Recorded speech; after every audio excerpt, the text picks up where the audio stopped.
Spider-Man Brand New Day is by far the best Tom Holland Spider-Man to date, and you know I had to get the popcorn bucket. I always had faith that this movie was going to be absolutely amazing, especially with Destin Daniel Cretton directing the film. He's the man who gave us Shang-Chi. So imagine really good storytelling as a Spider-Man character with amazing fight scenes.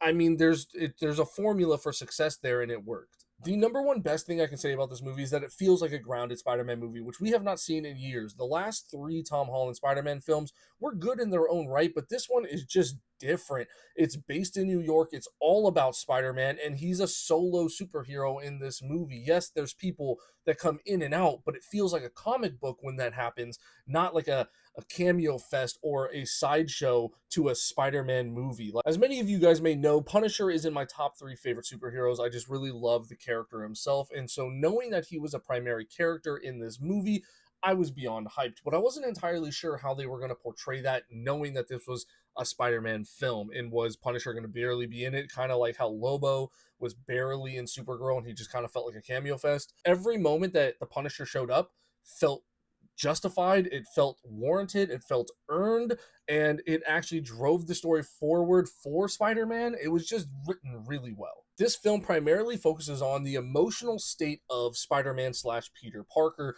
and the editing really amplifies that feeling. And it's an emotional roller coaster on how he's supposed to manage life as Spider-Man and Peter Parker. Does he have to choose? Is he both? We don't know. You can also tell somebody who worked on this film, whether it be Destin or someone else, they loved the Spider-Man video games, because a lot of the action sequences, or mainly the swinging of this film, is Spider-Man Sony coded. A lot of it was practical, and there was just these crazy POV versions of it. It's just everything we wanted.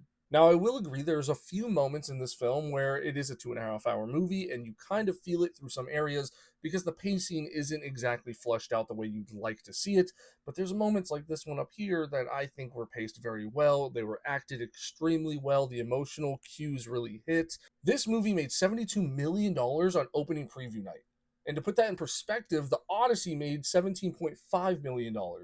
This absolutely shattered all the movies that came out in 2026. In the first weekend, it could cross 250 to 300 million dollars, and the budget was 220 million dollars. This is a great Marvel movie. This is a great Spider-Man movie, but more than anything, this is just a great movie. This movie is awesome. I had a fantastic time. I've already seen it twice, and I'll probably go back to see it another 2 times. It's that good. Anyways, I'm really curious to hear your thoughts down in the comments, and as always, stay true to yourself. Catch you guys later.